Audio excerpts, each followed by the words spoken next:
One, you're gonna get the first point, and then I'll go for hill Yeah, 1, 2, 3. we only need one person per cap, so we'll just cap objectives behind Yeah. his. Fair enough. One squad back caps. Two squads gets Papinov. One squad goes North Village. How's that sound? Alright, yeah, I'll go North Village. I'm gonna grab one of the strikers.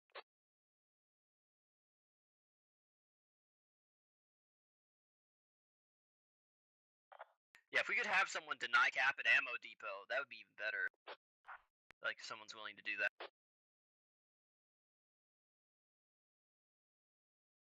I can try if I get the Humvee.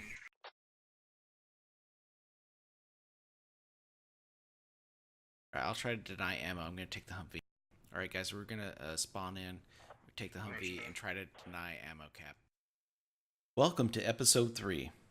In this episode, I'm going to talk about what tools a squad leader kit gets and how to use them effectively. You just heard some pre-planning, and it looks like my squad is going to rush Ammo Hill to block the Russian advance.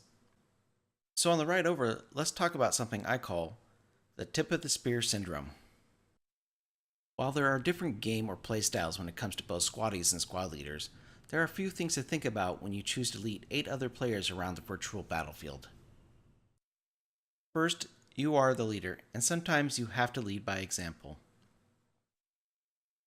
This means charging the bunker or throwing the first smoke, putting suppressing fire on a window, and so on. Basically showing your boots how it's done. Some players are more engaged with bullet to target play than overall tactical play. In a teamwork game, everyone needs to use their abilities for the better of the squad.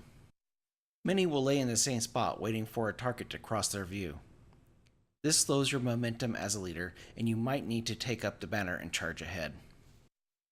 When you do, announce that you're here and is clear, and where is the rest of your squad? This type of move sends a message. It may take a few rounds of this for the players to grasp the concept of shoot and scoot, but once they do, your squad has just graduated into an aggressive unit that you will need to accomplish single squad assaults in the future. Often you'll find yourself as the mother duck with a line of ducklings behind you. This is normal. Hey, at least they're in a file formation, and they don't even know it. As the player base matures and players figure out your playstyle, you can begin tweaking things so that they understand things like battle spacing, lines, files, and security. Being the tip of the spear all the time, in my opinion, is not using all your abilities of the role to help your squad. While it's often needed when you have new players or players that refuse to break the 1 versus 1 trades or bullet to target play, in the end, you have more important things to do. They chose their role to get into fights. Hold them to that and encourage constant movement while on offensive missions. So what are these better things you could do besides being the tip of the spear? The role of squad leader has a lot of tools that help elevate your squad to the next level. A squad leader who is using these tools actively will give their squad a virtual bonus on the field. Let's break down some of these things you could be doing instead of being the tip of the spear. So in no particular order, here they are. Binoculars. These alone should be out just as much as your rifle. The player base groaned when they removed them from medics. There's a reason why. They are your best tool as a leader to focus your squad's defensive and offensive abilities. As a squad leader, I often end up firing my rifle much later in the fight than the rest of my squad. I also usually have more ammo at the end because I spend a great deal of my time observing the battlefield. Your ability to direct fire at distance gives your squad extended range and allows you to initiate contact way before the other side can. Even when the squad is engaged, I often take a 360 view of the battlefield to protect the flanks, look for egress, and be the security team of one. Calling out targets for the squad, adjusting a fire, calling ceasefires, and saving ammo is a huge benefit.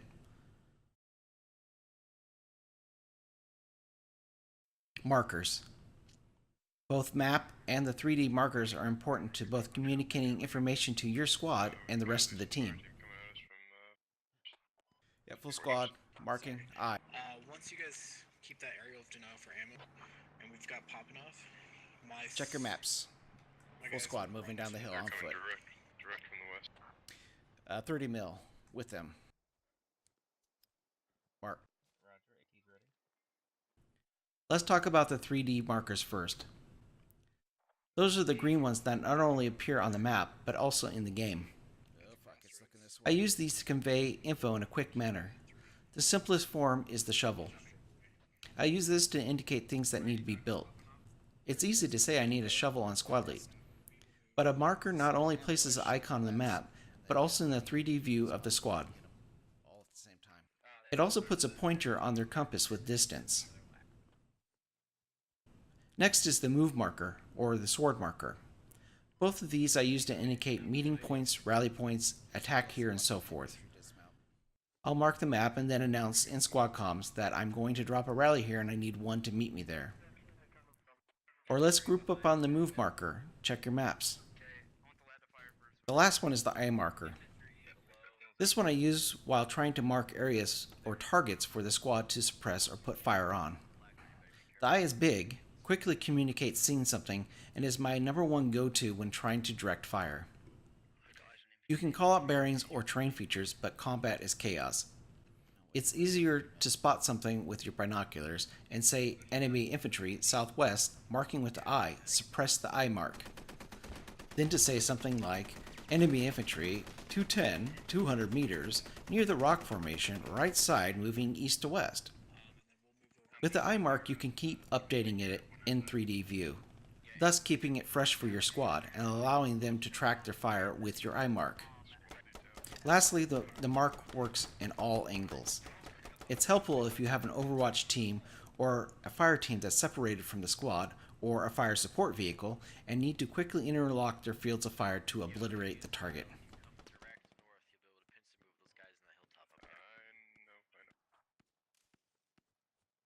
The other marks you get are map markers. While I tend to shy away from trying to mark every single infantry contact as it leads to a cluttered map or old intel, marks do help. They not only communicate to your squad, but the entire team what you are seeing. It takes squad leaders out of the game a telephone operator by relaying contact reports through voice communication. Your ability to communicate intel is key to the overall team success. This is why even a 2 or 3 man squad can make a difference. They can easily get behind the lines, observe movements, track down fobs and habs, and communicate them on the map with markers. Why would you take time to mark infantry contacts if they're not going to check it? This is another reason why 3D markers tend to work out better than map markers. Often I will mark things with the arrow or the sword marker just to point out direction of enemy contacts instead of putting a red machine gun marker on the map. Still, encourage your squad to check their maps often. Sometimes I'll say, okay, enemy contacts have been updated, check your maps. If your squad is working in a special role, such as vehicles, often the drivers will have to check the maps for enemy vehicle marks. Can I get 2 more on me? One more. Rally points. Some players think the only job of the squad leader is to poop out bags so they can respawn and die over and over. Some go as far to complain that the rally is too far from the action. The rally point is a huge tool in your belt. Let's talk about its effective use. First, you need to take a mental note of your location in relation to the enemy forces, but in both present and future terms. This means if you drop the rally in a place the enemy is going to cross before you can refresh it, it might disappear. It can also act like a beacon for the other team to your presence. If they remove that rally, they know that you're vulnerable since it is now gone. Did you just put that rally in a location that is traversed by either a lot of friendly or enemy forces? Rallies are the forward momentum tool you need to deploy in smart locations while on offensive movements, and a safety net while on defensive operations. By this, I mean you need to place rallies in locations that allow your squad to spawn and move to targets with good cover, but far enough away to avoid being ran over by counter probes of the enemy. I'll go into rallies and fobs deeper in another episode, but for the discussion of tools you have, rallies must be kept fresh. If you're playing the tip of the spear, you need to place rallies often. Don't rush it till you drop it. You should also keep count of the number of spawns left on it to make efforts to meet the next squaddy that uses it to refresh it. Don't be afraid to drop it in a bad spot if things get heavy. A crappy rally is better than no rally. If your rally's being camped, have your squad take a cooldown and let the rally cool off, and then mass spawn on it. The same can be said for holding off on dropping rallies. Once you drop a rally, you have to wait to drop another one. Sometimes you may need to save this rally in order to pick a better spot for it. You may want to save that rally also when you get closer to wherever your target or end mission is going to be. You have other tools in your belt in the form of deploying objects or unlocking vehicles. We'll go over those in another episode. The ones I just talked about, however, are part of your kit and don't require any logistics and don't cost any tickets. So as you can see, being the tip of the spear all the time is not an effective use of your squad leader kit. If you're constantly in contact and engaging targets, you're not using all your other kit's abilities. I like to think of the squad leader role as being a hero unit in any number of RTS game. If you manage it well, it can give your team and the units around it an advantage. If you ignore its special abilities or don't manage it closely, it's just another unit on the battlefield. There's one last tool I didn't talk about because every kit gets it, and that is the map. If you watch my videos, you'll notice that most of the time my map is open. Most of the time that the map is open, I may not be directly looking at it. Instead, I may be using my peripheral vision just to see where the relation of my units are to myself, or if things on the battlefield have changed. The map is a key function not only for yourself but your entire squad. If they're not checking their maps and getting updated on the info you're putting on them, then the info you're putting on them is useless. That's north. Well, hopefully in this video you've seen some effective use of the squad leader tools. You've seen me place a rally in a hot spot. You've seen bad battle spacing. You've seen the eye marker used to relate contact information to the entire squad, which allowed the squad to set a hasty ambush. During that ambush, we were able to destroy the 30mm BTR. That's all the information I have to share on this topic, but feel free to continue watching and see if my squad can hold on to Ammo Hill until we are able to cap. And as always, thanks for watching. They're in the north, Chuck. Friendly's capturing Hilltop. If we oh my god, if we failed the ammo depot, we've basically just won it for our team.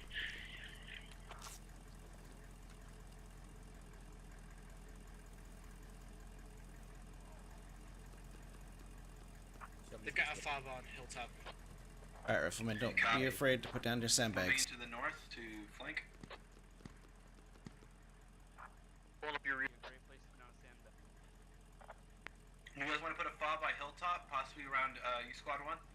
I'll have a lodge en route pretty soon. Roger. Roger.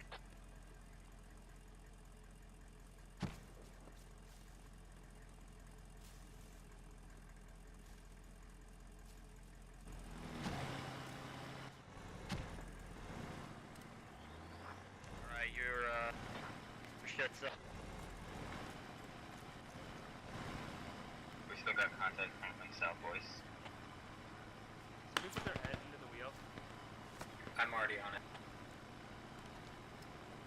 We got contacts again, northeast. Alright, well, while we're waiting on that, we might as well put...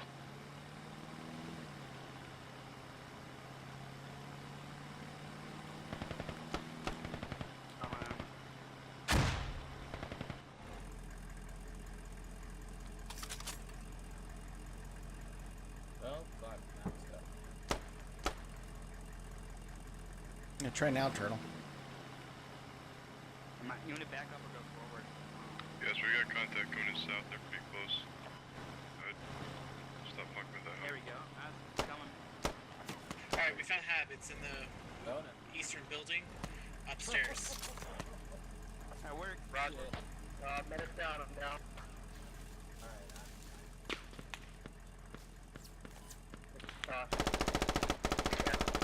Hey, South East, don't bring it in the fire.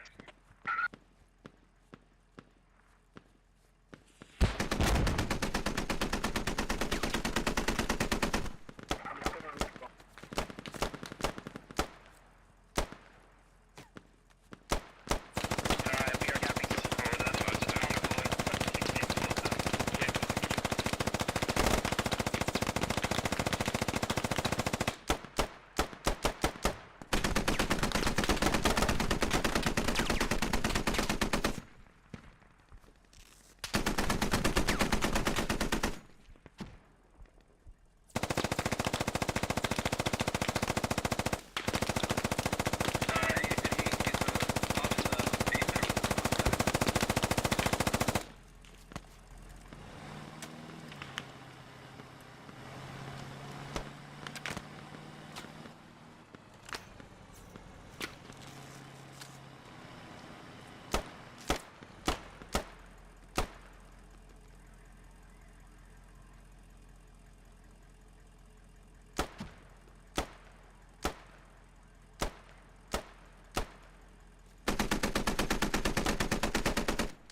Getting in nade distance now, guys.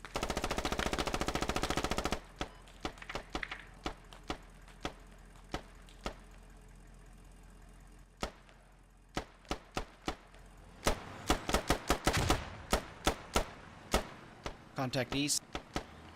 Might have blown up on me. Or whatever the fuck it.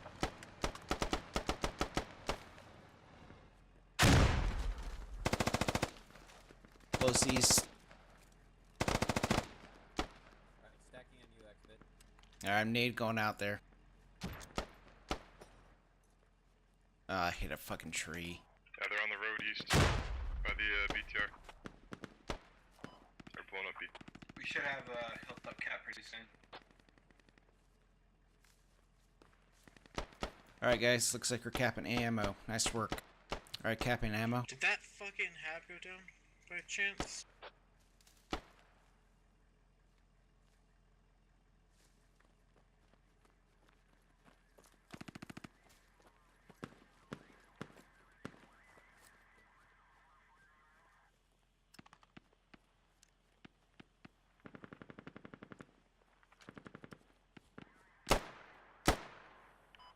They have a rally south, by the way, because I just saw a dude walking from that. Way far out. Oh, AK. AK to the west. Close on the west. Oh, wow. Wow. Hiding.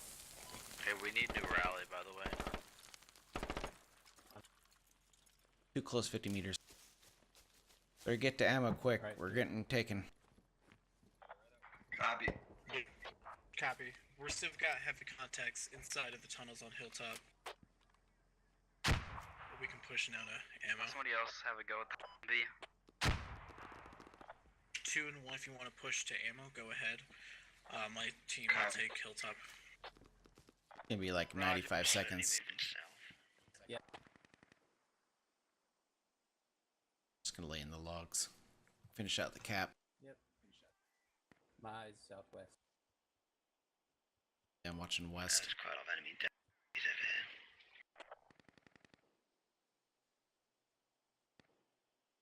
here. Hey, Harrison, you still up or you down? He's down. I'm gonna come patch you. They were like right by me. Did you get the guy over here? I don't know. Alright. Patching.